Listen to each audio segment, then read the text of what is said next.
Welcome everyone to this panel on the quantified self and the future of labor.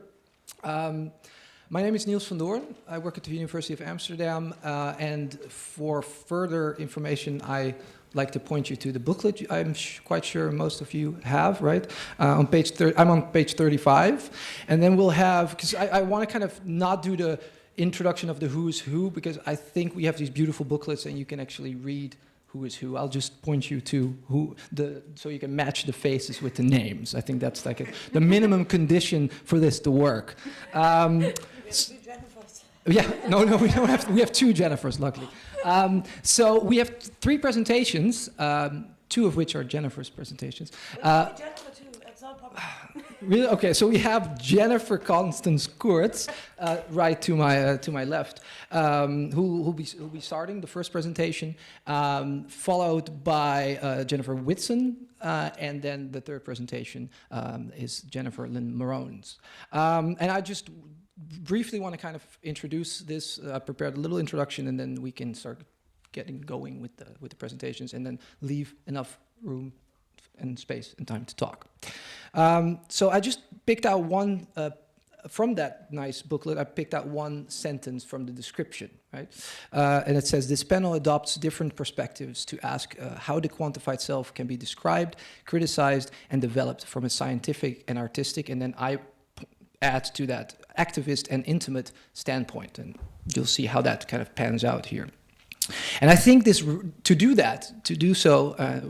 what that promises, the booklet promises, that requires rethinking or thinking about reconfigurations of value, of subjectivity, and also of objectivity, as well as the fundamental ambiguity and the multivalence of these terms of value, subjectivity, and objectivity. So what or who is this self, and that can be quantified, calculated, nudged, and optimized.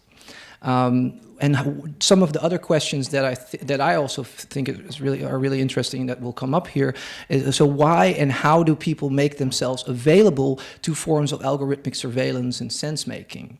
To what extent can this even be an empowering move? Because thus far we've heard really great and interesting presentations, on a grand scale of things, and then the fairly high level of abstraction, philosophical abstraction, technical abstraction.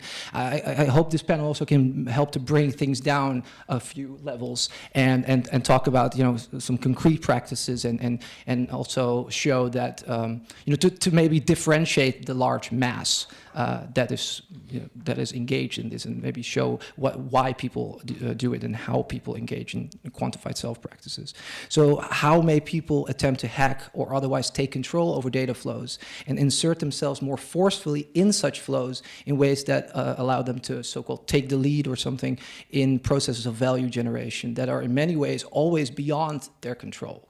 And what kinds of value are we talking about here as a multivalent concept? And finally, haunting the phenomenon of the quantified self, and also haunting kind of and hovering over these presentations, I think, is the specter of labor. But then labor re-theorized and redone to the point of becoming undone, made over beyond recognition and devoid of its traditional parameters and prerogatives.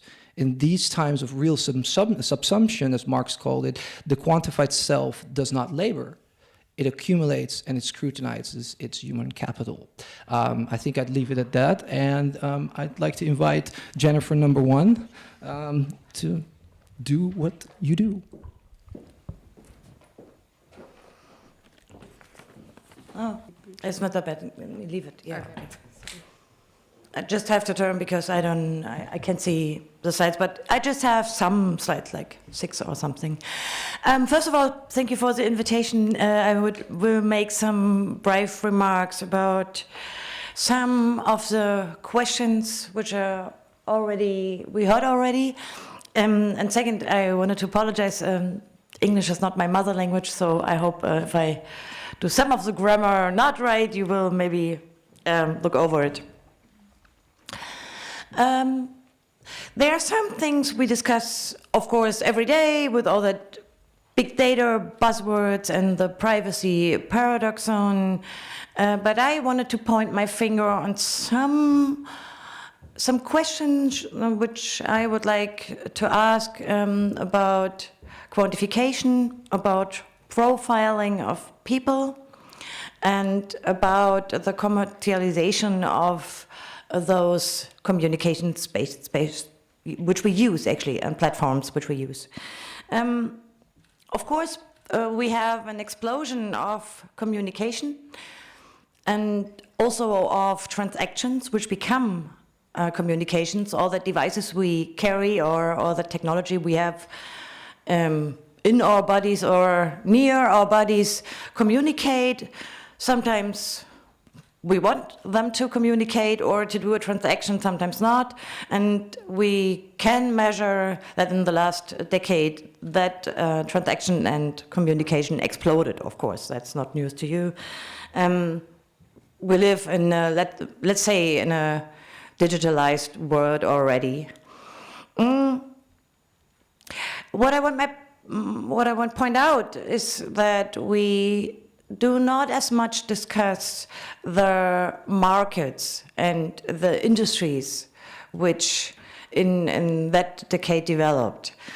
If we talk about surveillance and the measurement and quantification of human communication and that transaction, there's an industry which has interest.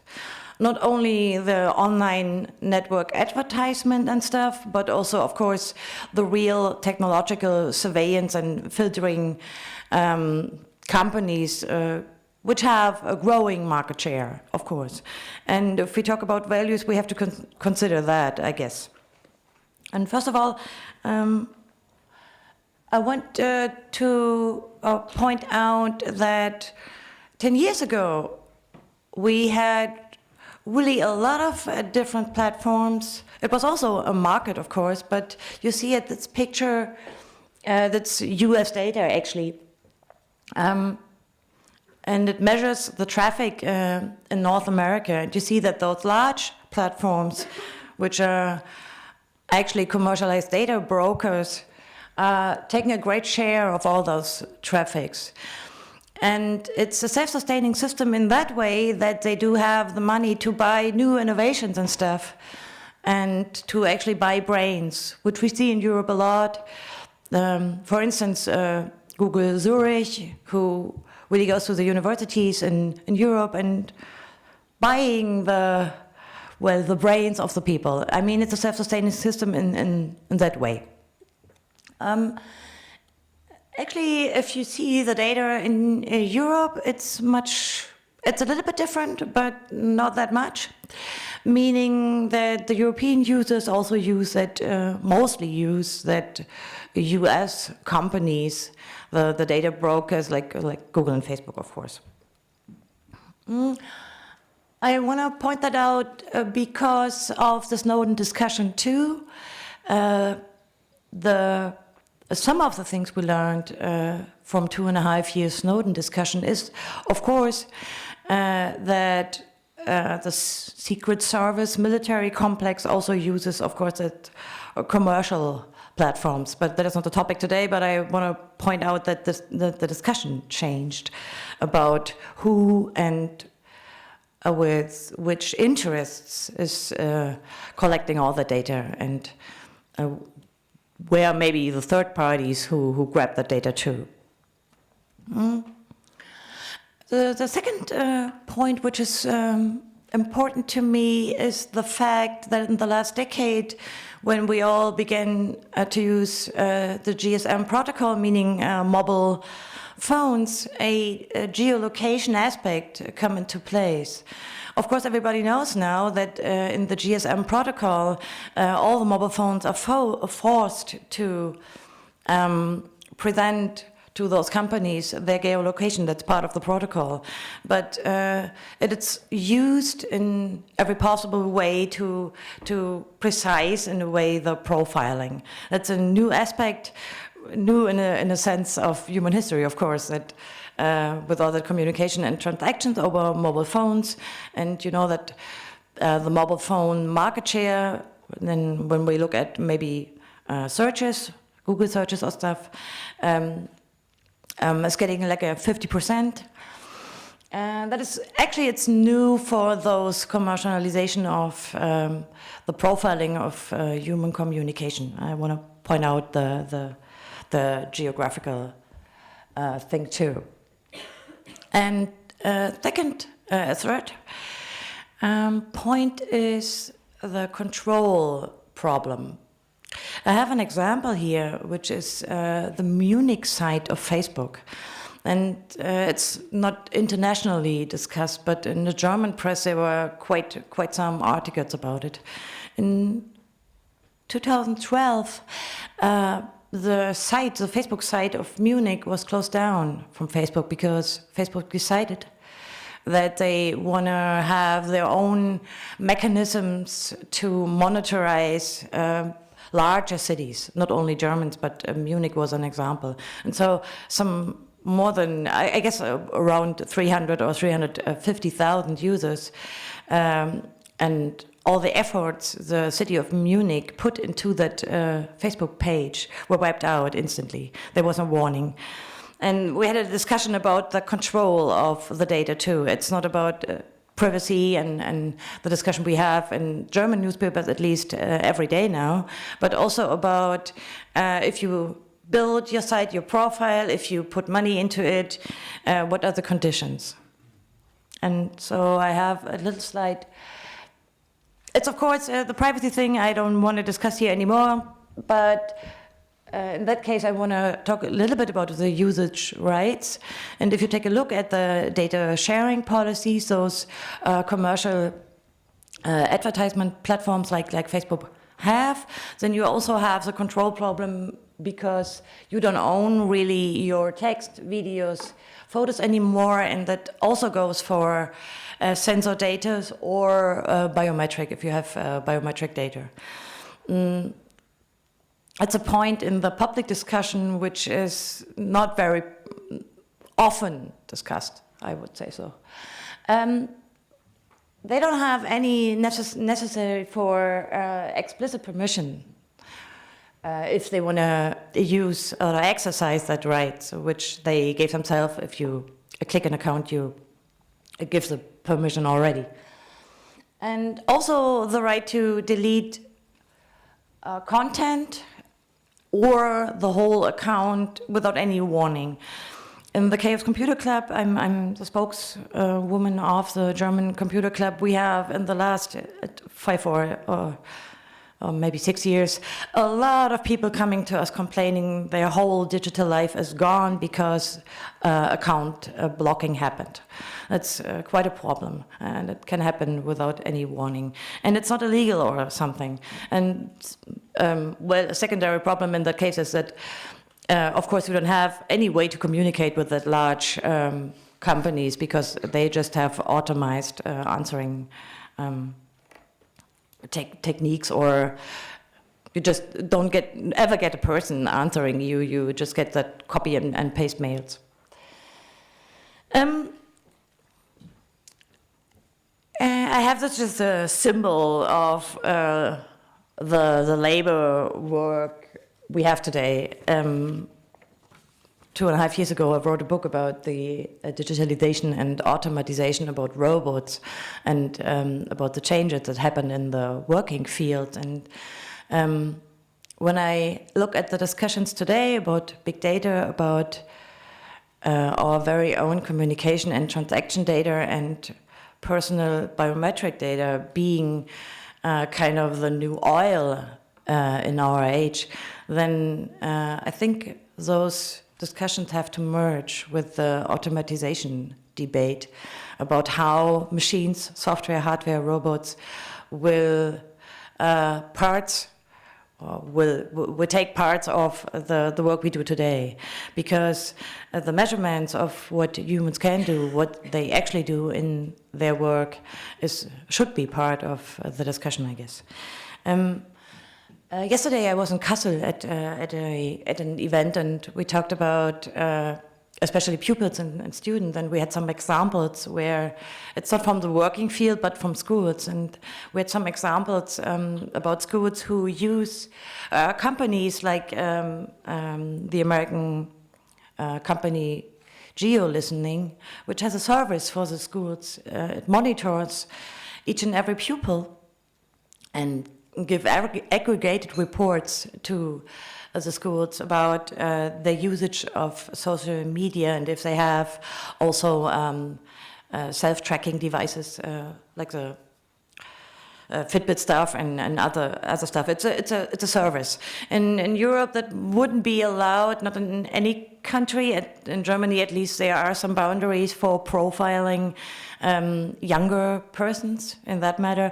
But those services, which we had yesterday in the schools example, already work in the field of human resources and companies in the US. It's well, kind of monitoring companies who sell those stuff, and it's quite cheap actually. The school we had were less than 10,000 pupils. It's a college school, a larger school in the U.S. And they just pay $40,000 a year for the whole year aggregated monitoring service from the companies. And I guess that's just an example how it will happen also in the working field, where at least in Germany, 78% of all people work with computers in any way. That means information devices could be a mobile phone too, or you can sit in a computer actually, meaning if you drive or something, if that's your profession. So I guess we should have the discussion merged in a way between the big data and the privacy paradoxon discussion and the changes that already happens in the working field. In fact, most problems of those monitoring is that you don't have an option to opt out. It's mostly hard to do or not possible at all, and it does not do any, does not make a distinction between posts you make at work or at school and those you make outside the office or outside the school. It's a mixture of professional postings or during your work hours or school hours and your private stuff, and that mixture is a problem too, I guess. It's for all those devices which quantify your self or which measures your communication. It's mostly a problem between mixing those spheres, private spheres and working spheres, or spheres you want to be public or you want to be private. I have a last example. It's just only a symbol, of course. The technology will grow into our bodies. That's really not the surprise news, but it will happen. And so the discussions we have really began in terms of medical devices. And if you talk to people working in that field, they always have ethical discussions, because if you have patients, then most of the hospitals, they do have ethics board and they talk about it. So if you have devices which can update their software, which have GSM modules, meaning they are basically a factual mobile phone, then they already have the discussions in the medical field. And since I want to have my exoskeleton maybe in 10 years, I don't know, to jump through Dortmund, it will not stay in that medical field, of course. It was just the first discussions, because, of course, you have an advantage as a patient if you have like an opium pump or something, and you don't have to have a surgery, but it can update itself. But the point is that, of course, you need to have a mechanism that data comes in and out. And that questions we will have on a general scale, I guess so. And it's interesting for me to see that in the public debate about automatization and big data, those ethical implications are not that much discussed as under the e-cigarette in the medical sphere. A last point I want to make is that, of course, the online tracking we see, it's getting in the last decade much more persistent. And it's getting device independent, which means that it depends on the person who carries the devices and not only specific to devices anymore. That is development I see over the last years really growing, of course.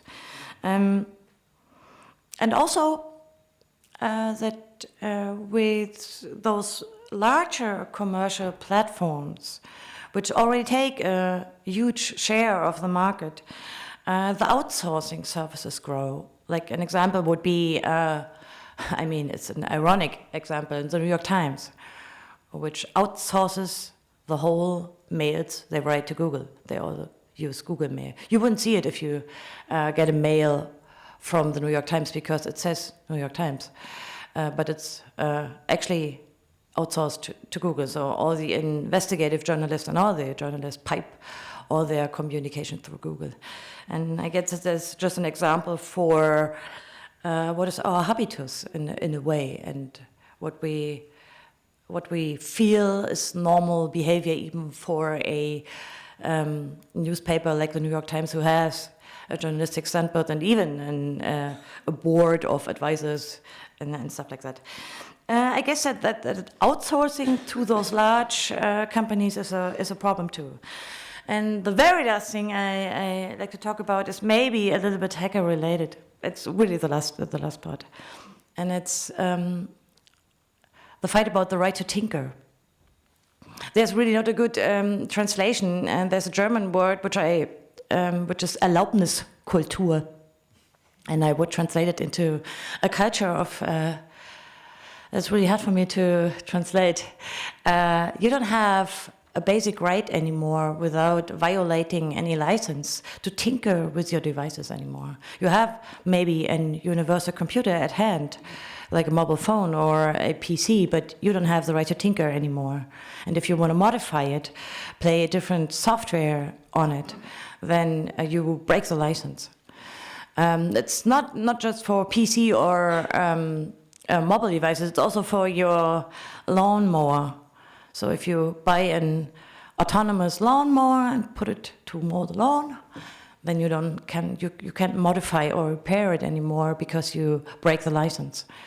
You don't own the device anymore, and that is a problem that goes with the question of quantification of human communication and human data too, I guess, because it happens in all that entertainment and communication devices field, and that right to tinker is a problem for me too, which we should discuss. So I want to make it really brief, because I think we have a lot to discuss here, and I wanted to point my fingers on some of the aspects which I think are under-discussed in a way, and didn't want to be that meta discussion, but bringing some examples.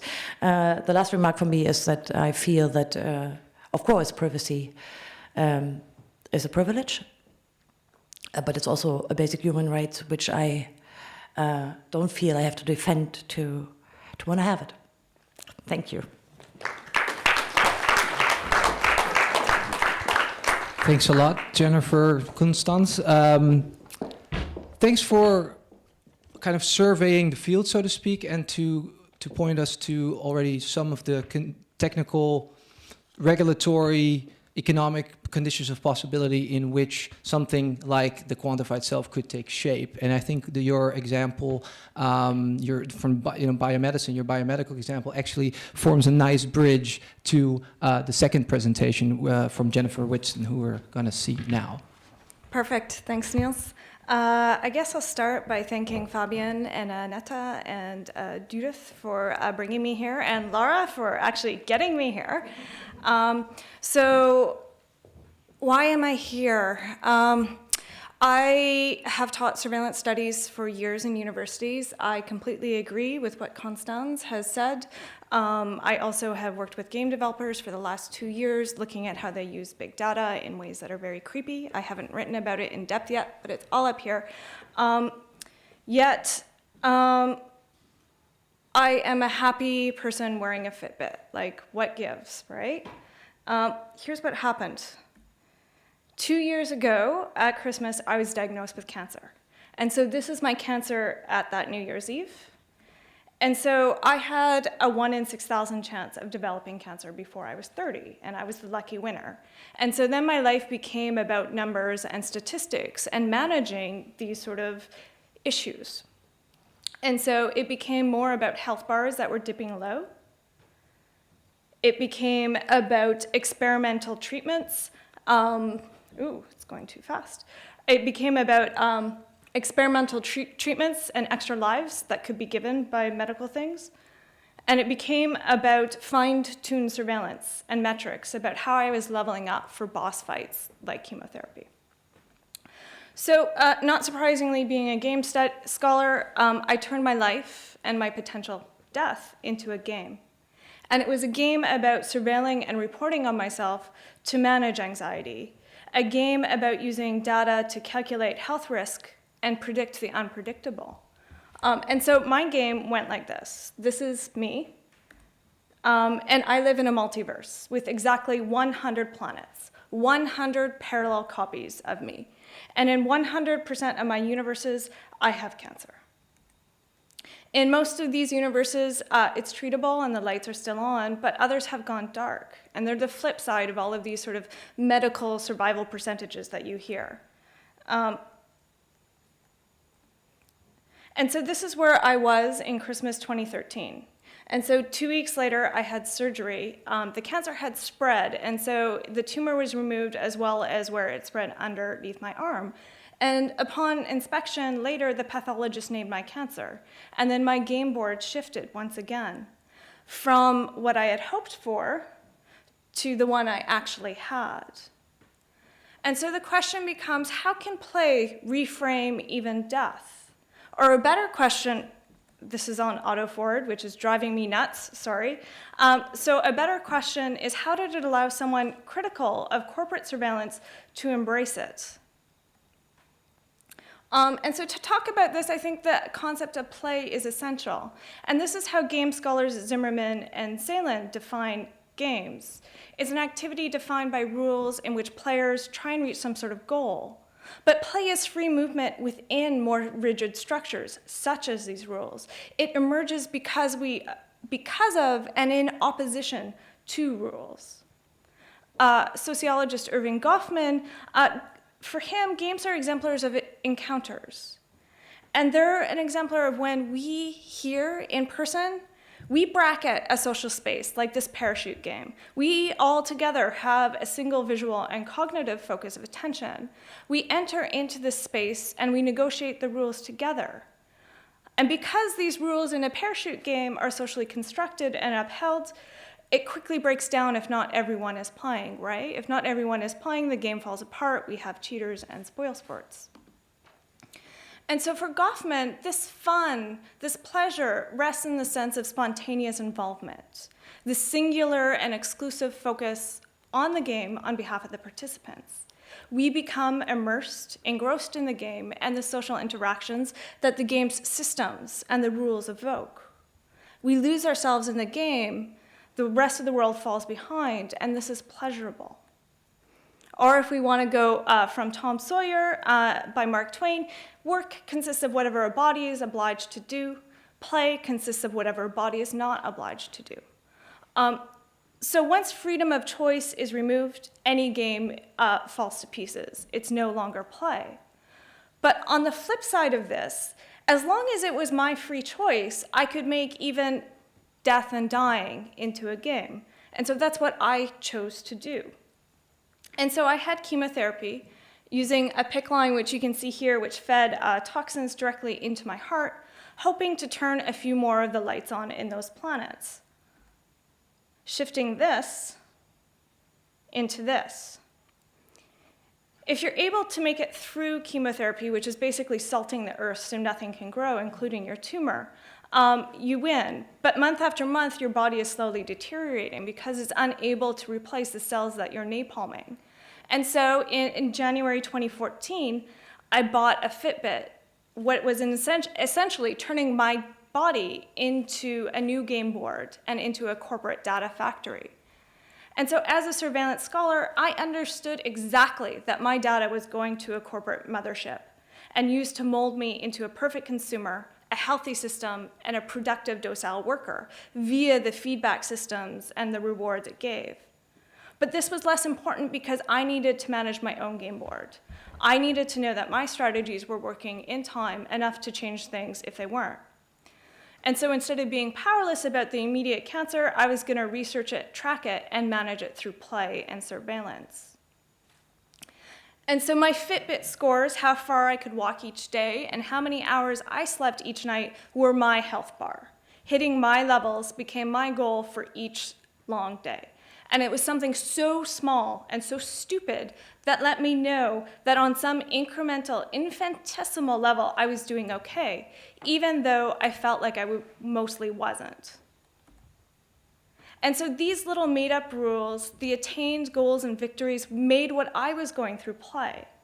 And so I created a magic circle where my life became of one where my partner and I spoke of steps and badges rather than the next medical test or symptom.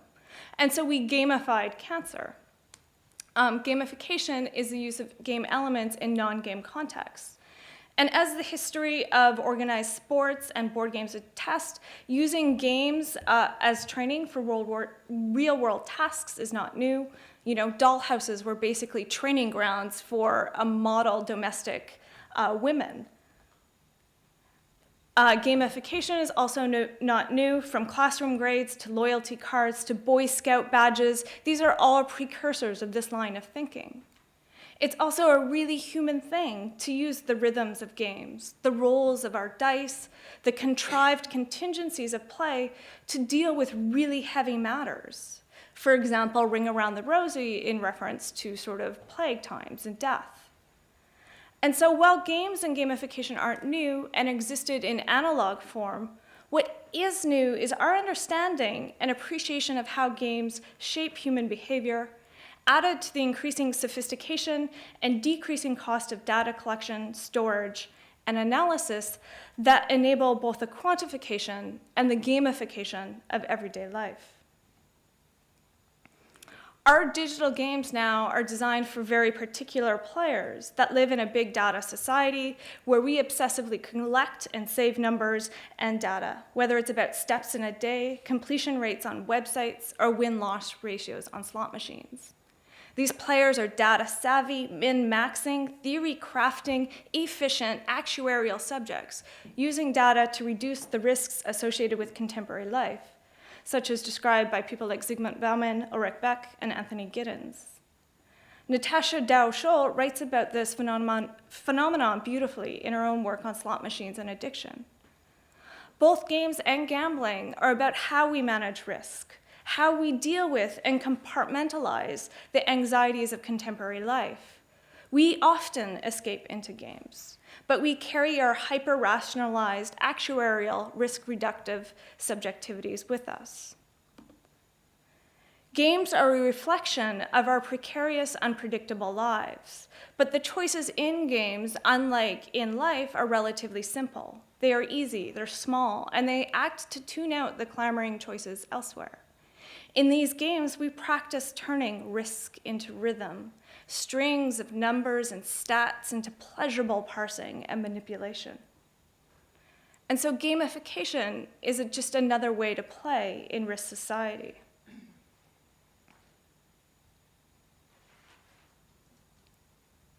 And so chemo ended, and radiation began. And I turned on the lights in a few more universes. But let's think about health surveillance for a moment. All measurements, like when we step on a doctor's scale and give them our heart rate and blood pressure, they feed into larger cycles of reproduction. They make our individual performances visible. We can span our past, our present, and our future, and make these performances reproducible. The monitoring and quantification also becomes a connective tissue essential for the reproduction of everyday practices, they link our micro-level individual performances to macro-level organization. Because data from metering becomes institutionalized forms of memory that are implicated in larger patterns of continuity and change. For example, states will use my individual weight measurements to speak about a rising obesity epidemic, and then create food policies to respond to that. And so in short, this quantification of the individual is aggregated and becomes an essential tool in governance, the conduct of conduct. And so when we subject ourselves to this quantification, we come to know and master ourselves. In the Foucauldian understanding of the care of the self, there's also a pleasure associated with mastery and controlling the body, and even at times denying it.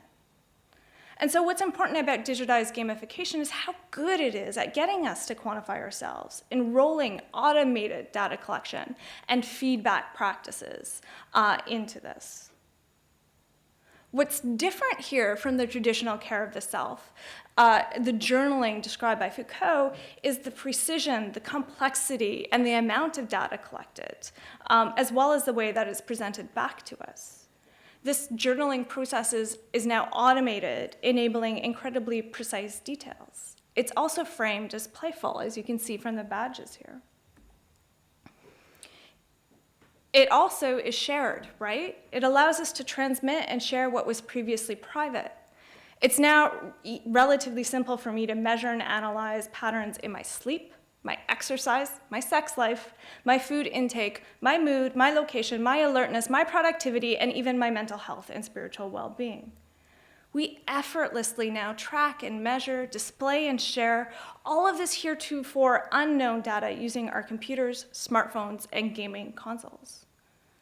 By using a heart rate monitor on my Fitbit and a food scanner on my phone, I can track down right to the single calorie how much is going in and coming out. And so digitized gamification leverages the feedback tools from games as part and parcel of the care of the self. But the game here is played about bodies and human capacities. With gamification, the whole point is about creating visible feedback loops and about making our bodies visible through surveillance and using algorithms created by corporations to tell us exactly what to do next. And so what gamification leverages from games most of the time is the way that it makes render space visible, from point systems to pathfinding.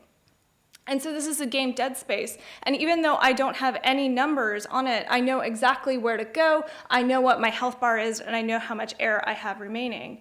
And this is how games excel at providing precise real-time feedback to help us chart our current progress and determine how to advance, both in the short term and long term. And so porting the feedback methods used in games to non-game activities thus makes sense. It's why gamification is now popular. We turn to it to respond to a gap in our day-to-day lives, where feedback on one's progress, cues for future directions, and a place for experimentation and even failure was lacking, right? I turned to this because my health care providers weren't giving me this information. And so with this gamification, I could see the messiness of my everyday life and the crazy microscopic battles that were being waged on a cellular level as something that could be meaningfully collected into a database to be rendered understandable and actionable, right? More steps meant that I was winning, less sleep meant that I was losing. Simple. And so it wasn't always a barrel of fun. I felt like I was making progress, however incremental. And so what's important here is that this is willing self-surveillance, and this isn't institutionally imposed disciplinary surveillance, and I don't even think it's the instrumentalization of hedonistic desires that fuels the consumer surveillance described by Deleuze. Gamification enrolls people into self-governance by using their highest aspirations and capacities, that of self-care and self-development.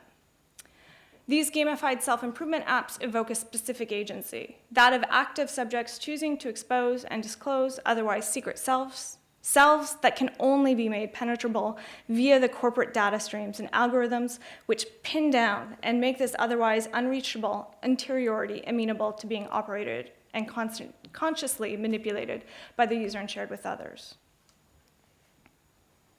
And so the fact that these tools are consumer monitoring devices run by potentially evil corporations that create neoliberal responsibilized subjectivities that are data factories conditioned to buy more Fitbit products, it becomes less salient to the user because we feel we have the freedom to quit the game at any time.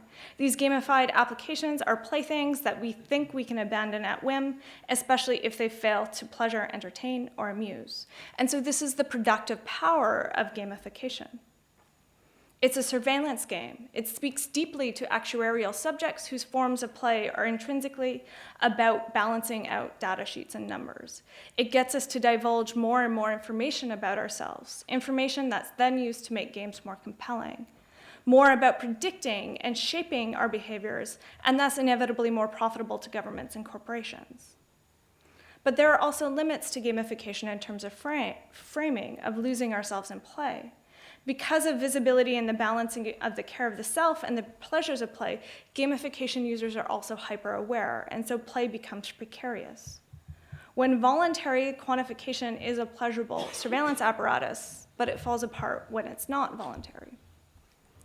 And so to end, I think that the gamified quantification of the self ostensibly allows us to replace the holes in our memories and the vagaries of our intuition with something more reliable, something that feels like it's more objective, streams of numbers. And so if we are to unpack digital play, we need to unpack the algorithms that make it possible. And so this is the danger of digitized processes, especially games. We can't open up the black box of the software that hides the rules from us. We cannot see why some of my actions were deemed successful and rewarded versus others that weren't. There's no space in these systems for the mutual negotiation and agreement upon the rules. And so this indicates future research directions for understanding intersections of surveillance, games, and play. Thank you.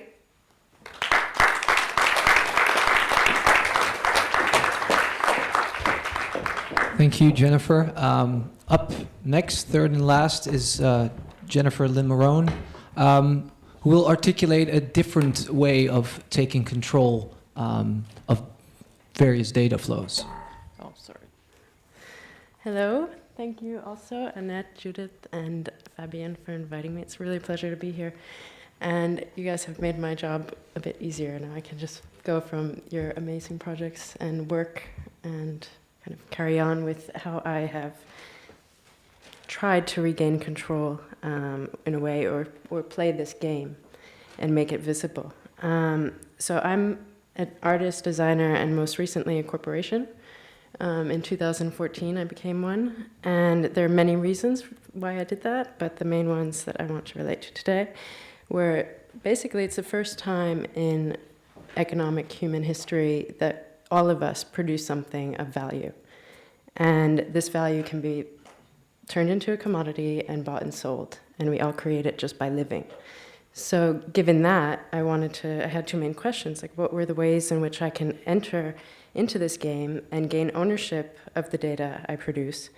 And what does this mean for the future of labor if every producer can own the means of their production?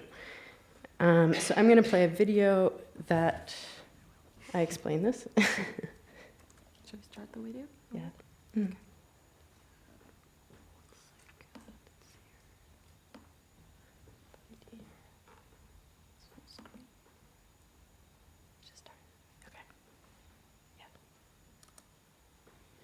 We are all data slaves. I don't know about you, but I've had enough of being exploited. You know who's got it made? Corporations. If companies can make money from my information that I generate just by being alive, then so can I.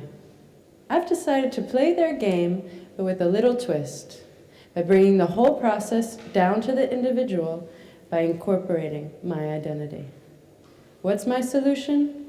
Extreme capitalism. I'm now the founder, CEO, shareholder, and product of Jennifer Lynn Morone, Inc. As a corporation, who I am, how I am, and what I do is for me to exploit, making my life, my existence, and the data I generate my business. This is not about everybody getting rich, it's about everybody getting their fair share. Let me explain how this works. I've broken down every aspect of how I am as a human into physical, mental, and biological services. Take a look over here. On my website, people can go to ask to use me.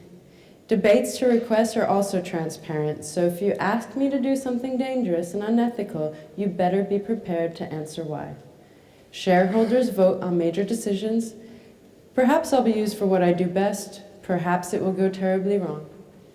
At the same time, I'm capturing and collecting as much data about myself as I possibly can, so I can analyze, package, and sell it as I see fit. I'm using all the same methods of surveillance and data collection that companies and governments do to us now. The only difference is that I'm not interested in your information. I'm only interested in collecting mine. And I'm going to be fully transparent about it all, meaning I'm making it live and public. Why? Because we're that transparent to those watching us now. As I gain control with this exposure, I will become more opaque. I also want to test what's the worst that can happen. If someone steals my identity, I don't stop existing. If everything is happening out in the open, caught on camera, with sensors, every action streamed live, is there still danger? Well, you'll have to watch to find out. This is extreme capitalism. There's some details about the video, visually, aesthetically, that I can mention, but don't want to get too much into detail. Like the clips on the back, it's a very ill-fitted role. Either I don't fit it or it doesn't fit me. And basically, that was all one take, so I wanted to show also the imperfections that exist. I'm showing you everything with the green screen and the audience. So that's the intention of it. And another thing is, it's a very slow-moving project because it's all real. So I have to deal with the real legalities, understanding the systems at play, accounting principles, and also not wanting to use third-party services in order to give up my rights and the data that I own. So it's also like creating new softwares for myself, internal uses, and just that actually becomes part of the project itself, that the impossibilities of all of this. So I'm going to show you a lot of diagrams because I recently created these to represent as examples. Like I said, I went into this extreme capitalism form of extreme capitalism to accelerate and see, like, okay, if this is where we're going based on capitalism needs us to be really, really strong individuals who are very self-obsessed and want it all about us, then where does this bring us? And by also trying to see, is there a way back to a social, a society, basically, or a small group of societies where you need others in the structure of a corporation to operate. You need people that need you around, you need to be relevant, you need to provide services, and you also have shareholders making those decisions on what you do. So there's like also a social element that maybe can be found, like a cooperative capitalism or something after extreme capitalism. So under this, like I said, I bring all the resources that a human has. So your labor, ownership, capital, and the way you produce all of that comes under one individual. And this ends up being a little bit more like two kinds of economies that start to develop. So one is where I said I offer my services. That's this local economy of what I do in life, which then is almost more like a game, like Jennifer one described. And this happens in a community. I set the rules for it, how I'm going to have transactions, whether it's going to be money-based or what are the values of the things that we do in relation to each other. And then, in turn, what I do on this side actually creates the data that will go into that remote economy. And I wanted to kind of juxtapose what's the value of that information in a remote economy, so a data economy, which would ideally be, this platform would be like a cooperative data broker that we all own instead of the major corporations that are owned now. And versus, so the value that's there versus the value I'm actually creating for myself, society, my shareholders, etc. And this is, let's see if I can zoom in. So this is a little bit more getting into the how do I zoom? How do I zoom on this? Well, I'll explain it right now. So in the center you have like the human. So I'm trying to start from the smallest detail, that the data body basically, and that all that happens to us is either input or output. And when you start with the individual, starting from the very minuscule detail of what's happening inside the body, all the processes and functions, all the data that's created there, and then you work your way out. So you have in the center the human, and then the internal data system, so like your genetic information, your microbiome, your organs, musculoskeletal system, like what movements you make. So really treating the body like a factory, and a machine, and equipment, and also mental processes. And then how you collect that through various sensors and samples. And then what happens around you, so, and what you do, how you react to the outer system, like your emotions, your voice, your gait, where you are, what kind of bracket you fit into, your identity, how productive you are, what you spend your time doing, and then how you capture those, like through the technologies like surveillance systems, microphones, emails. Basically, this is like working out how the information expands and goes out there. And then the outer one on the bottom, you have more of like the industries all collecting this information, and then some of the new technologies that it's going towards creating. So a lot of machine learning is applied, and for my purpose, I'll get to this later, but it's kind of to create my own data slave. And then this, I hope you can see a little bit of it. I'm sorry if you can't. So this starts to be where I, as a corporation, transform these resources. So my DNA mutations, if any, my waste streams, my knowledge, or any like personality, or all things about me, start to go into become categorized as corporate assets. So what are my capital assets? How can I turn those either into commodity, intellectual property, of which to then, if those are infringed upon, I can sue. And it's a way of regaining ownership, but also reflecting the marketization and commodification of all these things that we do. So this is one example of me kind of reflecting again. A lot of this project is mimicking real markets out there, and how like the prices I come to are based on actual prices. So there's a lot of information in that one card, and it's only 1 year of information, and it's probably a lot more than companies are paying for now for health information, but it's an example. It's an example of how we buy digital goods now, or data content in tangible forms in brick and mortar settings. But then what is the value for me to give up that information? So health is very valuable to give up. We don't know, especially as an American, without a social system at all. Healthcare is going to rise, I think, for insurance. It's going to go up 40% in 1 year. So my health information is very valuable to me because it's going to affect my insurance rates. And if they know certain information, what can I leverage that with? I need the money to, if I'm letting go of the information, I need to sell it at a price that's worth it for me. But it's also reflecting markets of donation, where corporations, I'm not talking about hospitals, I'm talking about corporations. The American Red Cross is a corporation, but a nonprofit. But then there are lots of other corporations, like plasma companies. In India, you now have a commercial market for surrogates. You can give a donation of fecal matter once a day for $40 in Boston. There are lots of buyers for urine in various, fetish, drug testing, lots of different markets.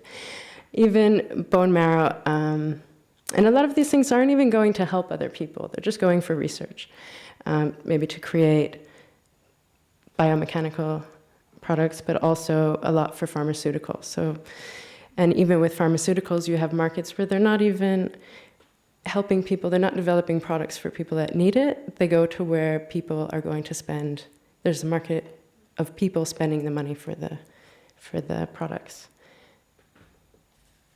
And so, if I knew how to zoom, this would help. But so this is kind of my capitalism, extreme capitalism overview. Where at the top, a big part of it was to do with data, but it was actually also looking at that corporations, in the US at least, are considered people. And it's been this way for a while, and there's been constant deregulation. So I see it as a great inequality between two kinds of people, corporate people and us, individuals, natural people. In the States, they have, what you get down to at the bottom is they're sovereign, they're self-governing, they create their rules, and they can do what they want with whatever property they have.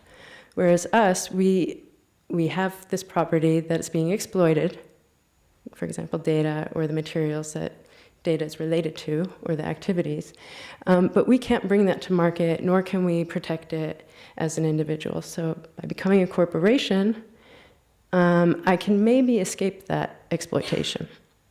And one of the things is data slavery, another one is consumerism. For American, I don't want to support through tax dollars a war that I don't agree with. And then also wage labor and job insecurity, because this starts to enter into kind of immaterial labor. We're all generating data without actually having to work. And then changing the mode of production. So self-exploitation of resources, the physical substances, and the data are from biological, mental, and physical sources for myself.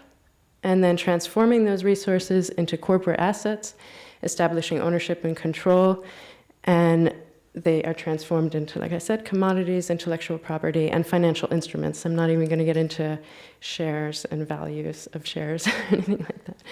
And then to hopefully arrive at the goal of what corporations are always doing, maximizing profits, increasing efficiency, and eliminating costs. So if you think about that with your own life.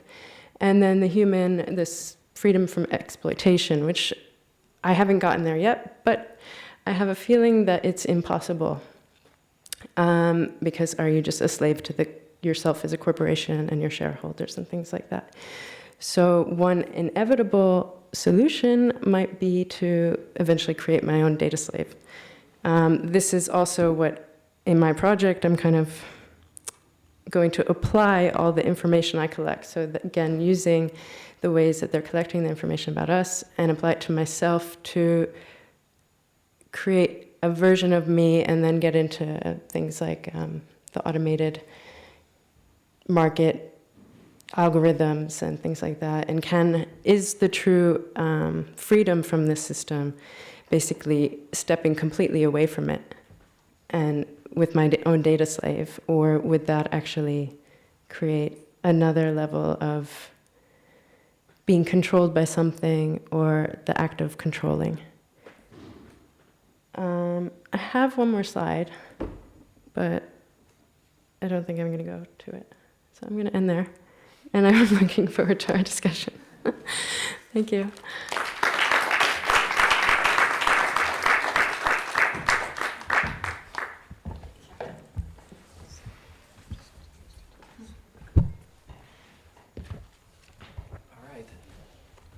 I thoroughly enjoyed that. I hope you did too. Wow. I can't see anything. Can that light just be, yeah, thanks. How to start this, because there's a lot to talk about. I think some of you might have questions about this or comments, but I think how I would summarize the last two presentations, and then I kind of want to ask Constanze about this. So both of you in your own way play this game of quantification and self-surveillance in order to kind of find out the way to win, although I'm not sure what that winning is, but somehow playing that game to rise to the occasion or come out on top in very different kinds of ways. So what really ties those two practices and projects together, I think, is that striving for a certain level of control in an environment, political, social, technical environment in which control is exceedingly kind of slipping away, or at least a lot of people feel that way, you know. And it's also about this very loaded term of agency. You know, what about, so it's a political question, you know, what about human agency, and how can we position ourselves within these, you know, data flows, and these computational network systems, and you know, not just be cynical and give up, but maybe, you know, through many different ways engage with them. And also how measures become an object of aspiration and of you know, having a project, doing something with it. So how do we deal with these commodified data flows when we cannot just escape them? Because that much, I guess, is clear.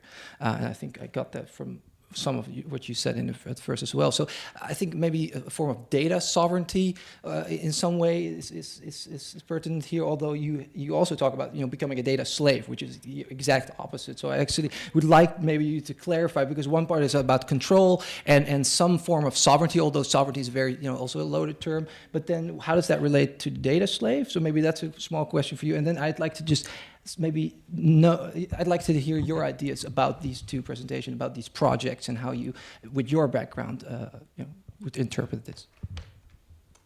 Well, actually, to clarify with the data slave, it's that I see us all as data slaves now, and that the creation of my own data slave. So it's like the algorithmic version of myself after I don't know how many years are needed to kind of understand my patterns, the way I work, have my genetic makeup in there, and then almost that can do all the data production for me without kind of me even needing to be involved in the system anymore. So it's like, is the only way to not play the game, or if you want to play a different game, not be exploited through the systems that are too basically involved in every single thing, especially with Internet of Things. If you want to remove yourself fully from that and then have your own data slave that has been produced from you based on how you've been. So it's kind of looking at the forming of a digital self or data body, but without you participating anymore. So it's not that making myself a data slave, it's freeing myself from the data slavery that we're in now, but still to create the commodity of data for my own corporation. Following a parallel logic, so following its logic, appropriating, but then existing in parallel to that, or something next to that. Okay, so does that make sense? Free slave, after manumission. Well, the slave would just be a bunch of algorithms. It's just whether I am free. It's like more of a question. Would I be free if I create? I guess it's a bit more existential and dealing with also death, because corporations can live on indefinitely. So would the creation of the data slave, a digital me, once I'm gone, be useful, be necessary, be productive, or does it need somebody to run it? Like things like that. It's more, I would say it's more, what are we, because what we're always talking about is kind of control and a sense of freedom, which we don't have until we leave our bodies, probably, maybe, we don't even know. But is freedom just a notion that we're constantly sold, or can it be something that can be achieved? And if creating a data slave, that would be one way to escape the surveillance and invasiveness of technology that is going to continue.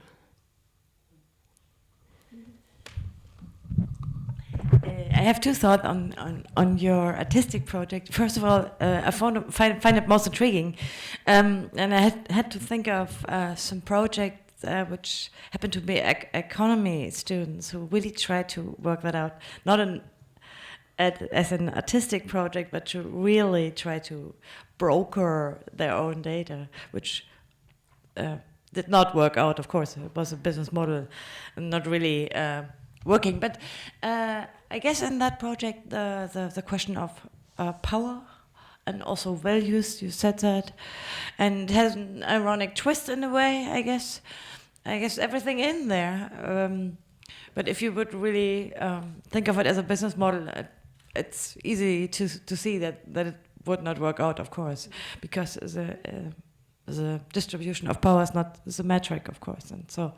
But I find it on a different level, on a meta level, much more intriguing that the whole question of surveillance techniques, what is happening to our values, how are we quantified? It's I see an explosion of artistic projects in that field.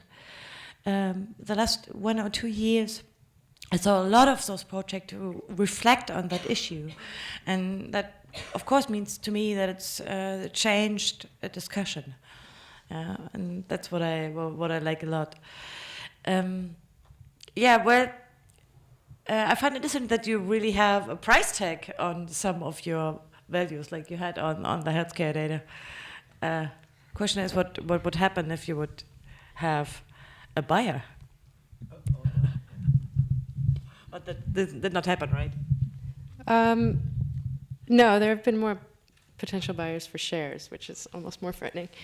But the information's also based on what it actually costs us to get that information ourselves. Mm-hmm. So for me to get my own medical records, a certain amount of pages cost a certain amount, and then if you want, you have to pay the person to actually dig up the information, and it adds up. So that's just another way of showing that our information doesn't belong to us at all now, and we actually have to pay to access it. Yeah. And if I had a buyer, what is the one thing I left out? I think I left out my social security number in the identity card. But now you can even get that replaced, so it's not even that big I of a have deal. 2 questions, if I may. First is, you had that circuits, and in the middle where the human, the person. But you don't live, of course, not isolated. What is with the third person living around you and being part of your data stream as you are a human being and communicates? How did you handle that? Well, I guess you would have to handle it with a lot of terms and agreements, like companies do with us now. Also, license to your families and friends, right?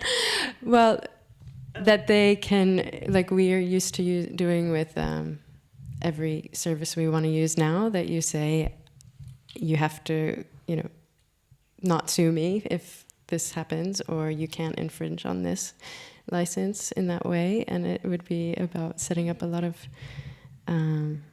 circumstances like that. Also, I called up one company one time with the camera, like surveillance technology, cameras I had installed, and I asked, can you do a software, or do you have one that can blur other faces? And they said the military is working on it, and Google has it, but otherwise it's not available. So.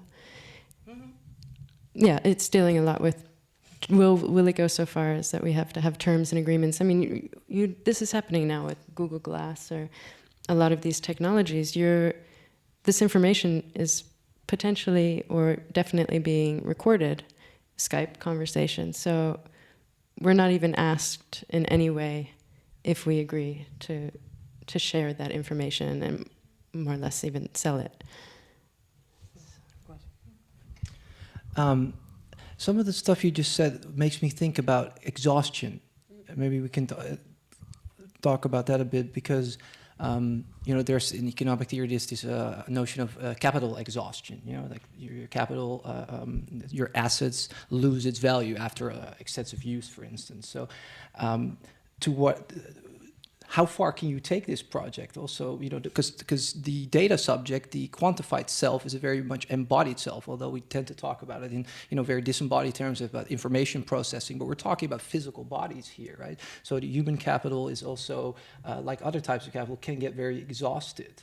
And also in relation to other Jennifer's talk and presentation and your experiences, I think quantified quantifying the self and constantly self-monitoring, in your case through Fitbit, and maybe, you know, a combination thereof of different, it can also, I guess, next to forms of control and a feeling of having a sense of sovereignty, or having a position, having a grip, can also create new forms of anxiety, because the more you know, the less you know, or the more you know that you don't know, and you crave, and there's more aspiration, and you know, there's this, you know, data overload or information overload, et cetera, et cetera. What I'm trying to get at now is again exhaustion. So I'm just wondering whether any of you has something to say about this. So in your case, capital exhaustion, and who is the subject of human capital that actually has good assets that somebody wants to buy? You know, that person has nice assets.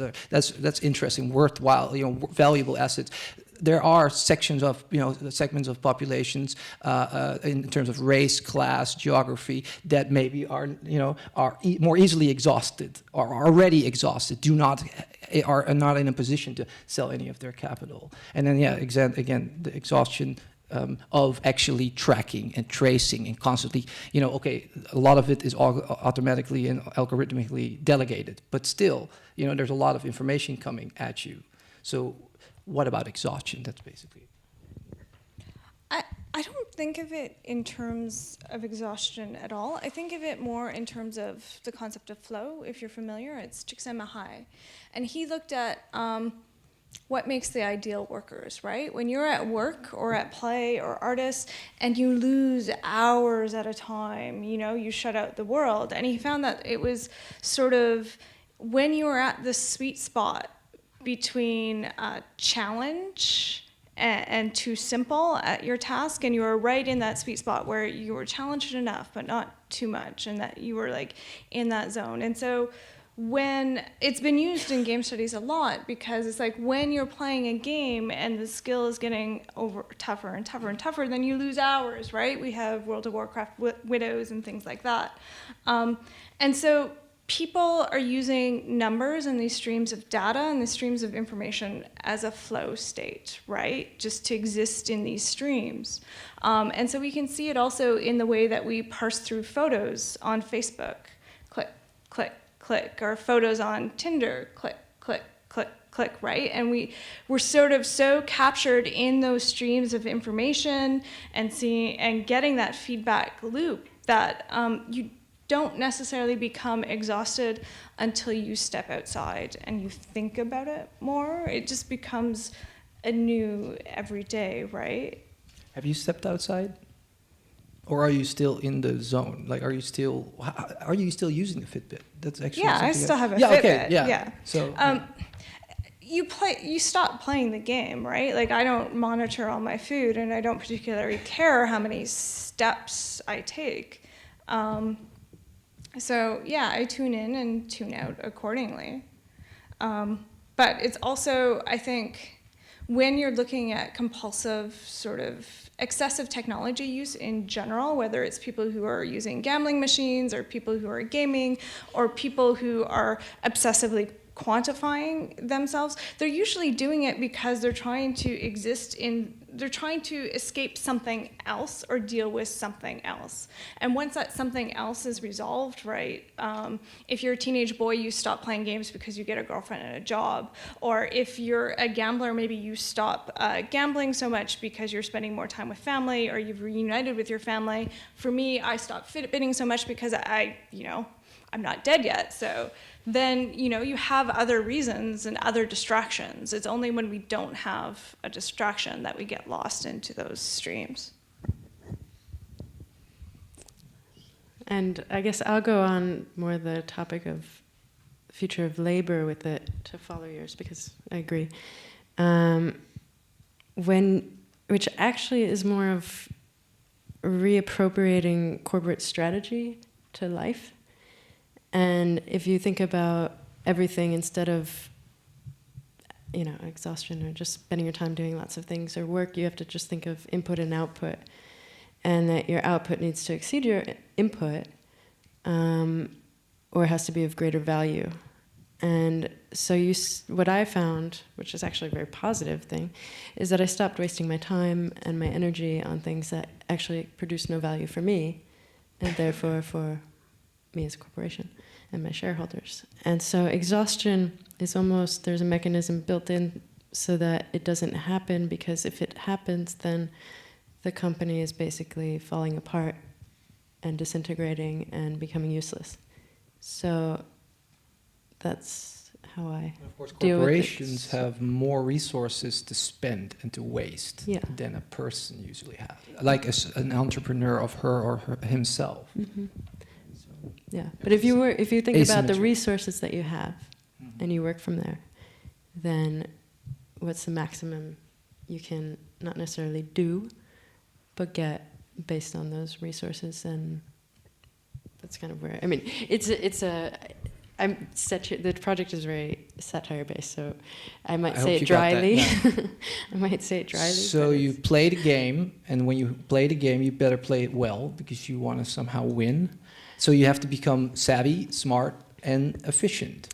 Yeah, and it also takes into account, again, what are our values and what are your values. And this was also earlier parts of, it's not about writing your resume and what you're good at and listing your skills so you can hand them over, but what do you want your life to be about? What's your mission going to be? What are you going to stand for? What are you not going to let others do to you? What do you want to, what purpose do you want to serve?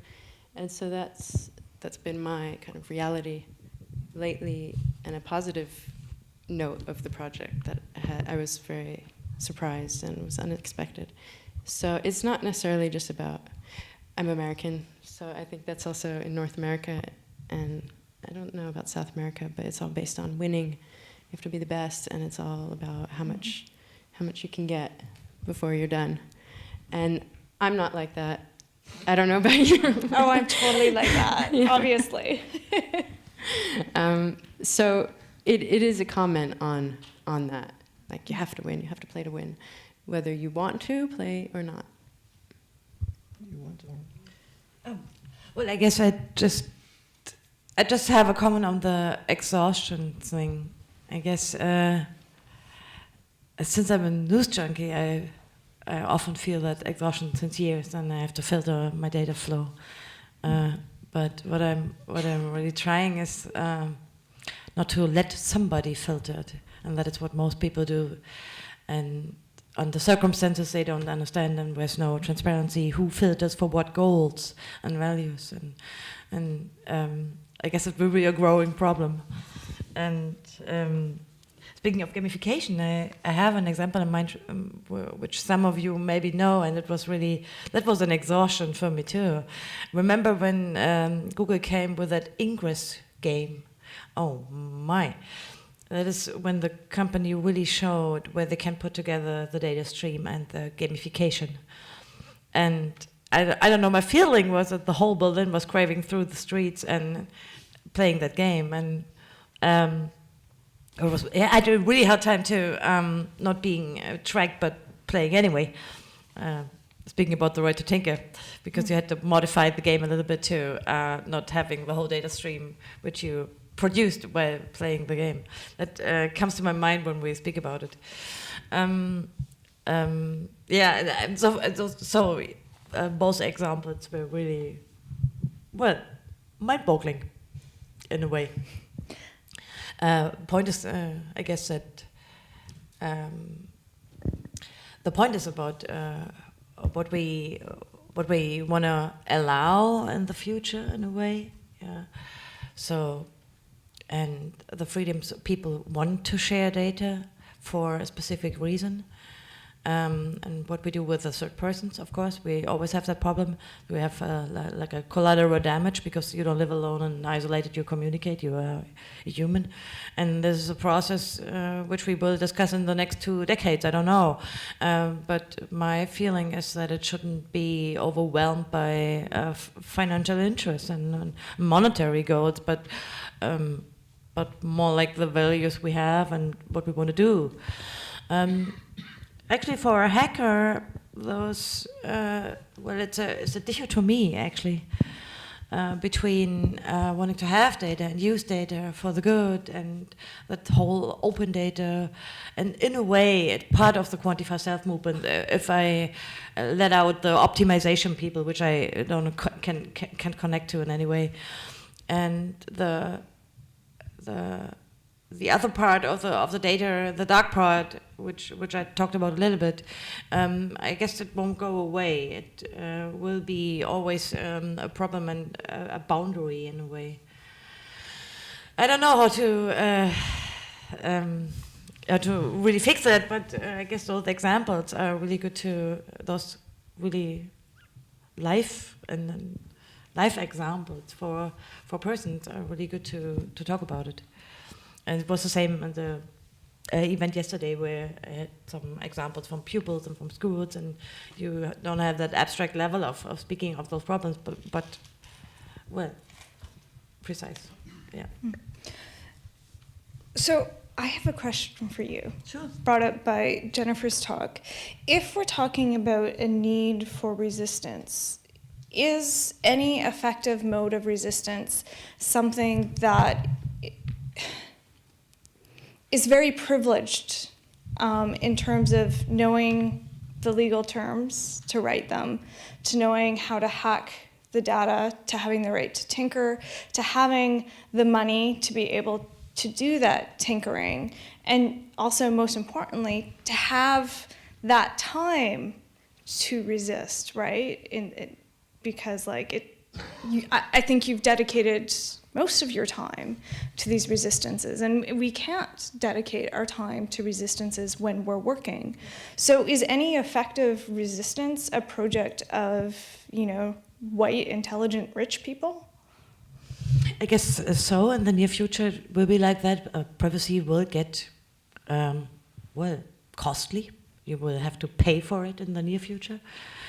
Because I'm optimistic for a far more future, but I guess in the near term we will have to pay.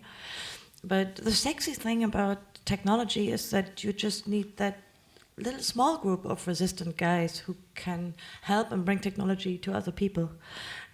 Best example is, of course, Western technologists who build technology to anonymize and jailbreak and stuff like that, and everybody can use it if you have a website on the web to have an how-to. But I guess in the short term, it will be a privileged thing. People who are in the know and who have money will have a decent privacy. But I guess we can overcome that. I'm optimistic. Do you know anything about health banks? Like, there's a cooperative health bank in Switzerland. I guess it's very different in Europe and American, right? Yeah, but this is starting to also come up, where there's the one in Switzerland is the first one that I've seen. So it's a health bank data broker that's collectively owned and managed by the contributors. That might be if there was government intervention and policies made, which I don't think is going to happen in America at all, because there's too much big interest. But say if they were to step in and say, okay, now you must use maybe this cooperative data broker to purchase the information. You can't. Google can no longer sell it. Facebook can no longer sell it. You have to go to these. Could you see that as like an option or a possibility? Ooh. And then, for example, in the States, that would go to the payment of the health system or healthcare, or to replace the funding that's being lost for social structures. I guess it's a hard one, because there are a lot of ethical implications if you really think about it. I mean, the problem is, like in most areas of those questions, of course, that complex is commercialized too. So, of course, if you have the medical sector, you have doctors and patients, and mostly good reasons for doing that stuff, but it's also an industry.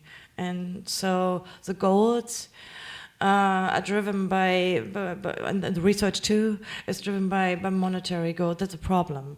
And if I see recent developments, speaking of measuring ethnic data, measuring financial data about patients, and offering a specific medicine for specific groups, then I don't have a very optimistic view on that. Yeah, no, I don't think so. I would like to find some optimistic twist, but I can't think of it right now. Would eventually, I'm also looking at the time because we're almost out, and I want to open up the. I'm kind of conflicted because there's, I want to also continue, but I don't know. How are we on time? It's 6:15. Yeah, so 5 10 minutes. minutes. Maybe then we'll open it up if there's any questions, of course. I already see one.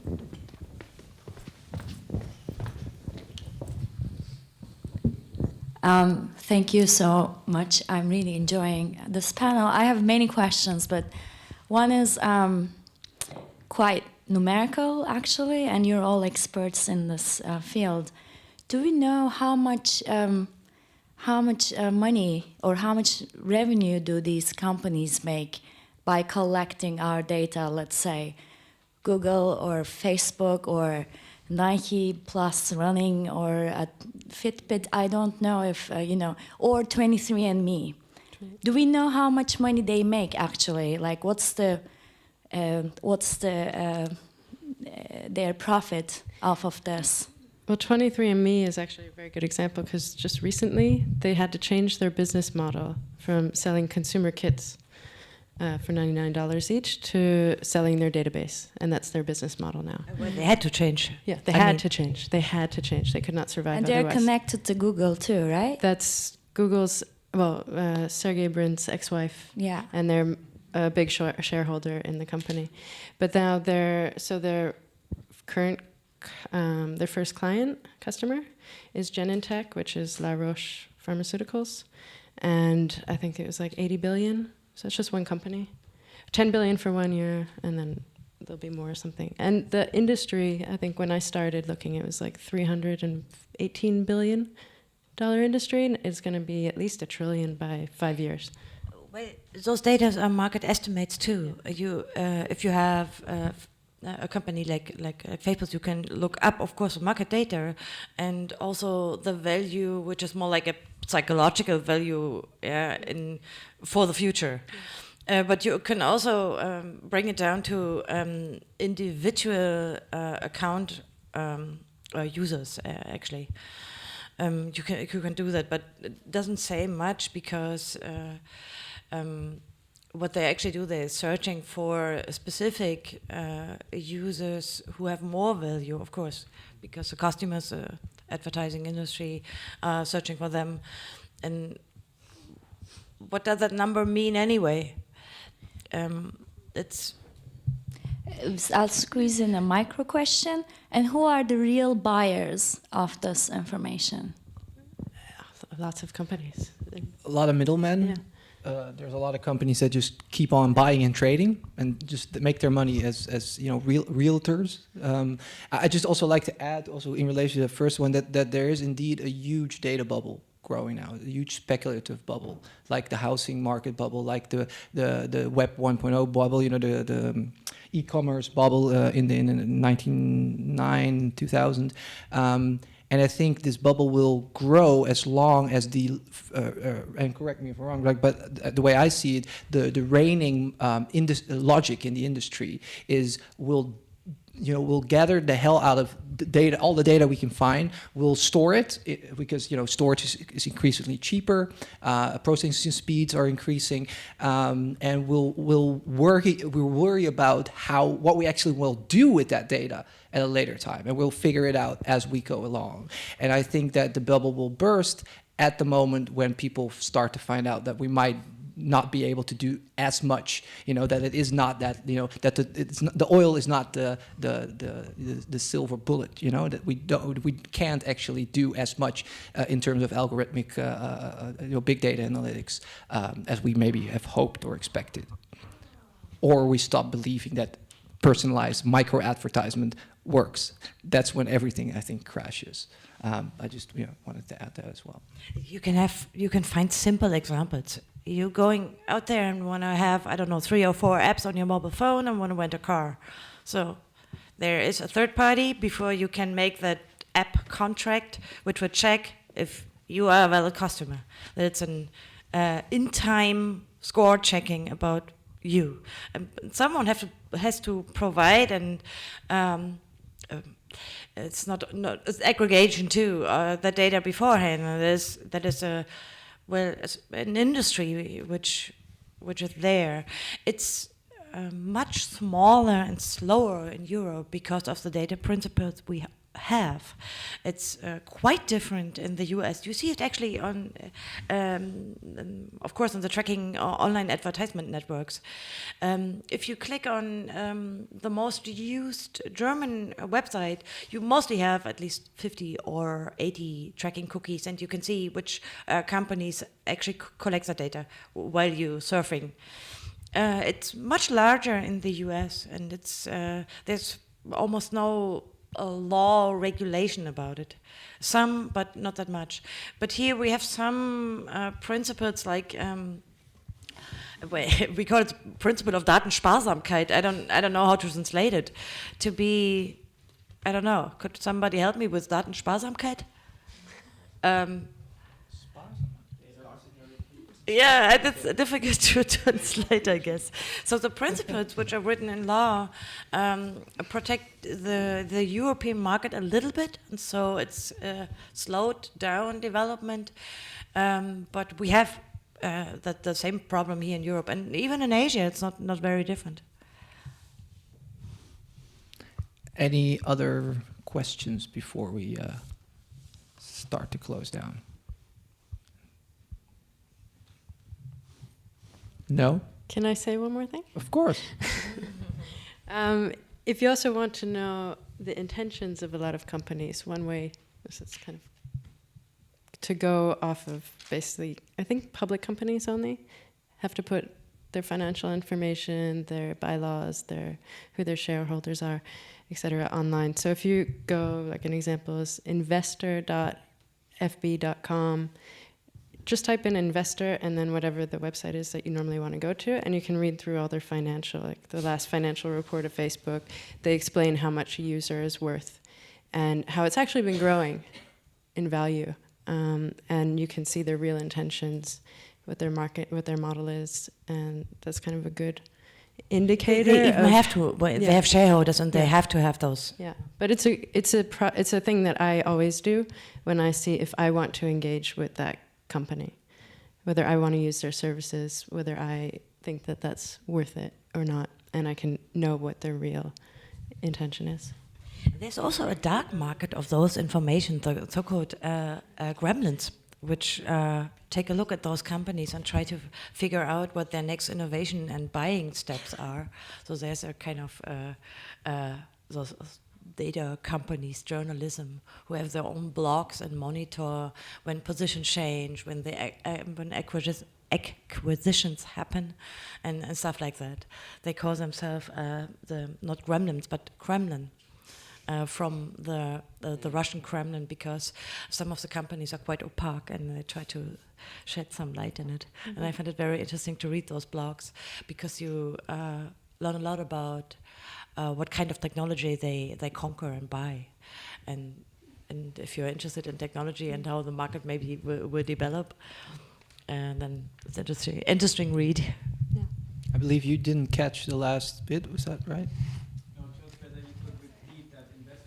Oh, just type in investor and then dot whatever, like I just will do investor.google.com, and you arrive at their investor relations page.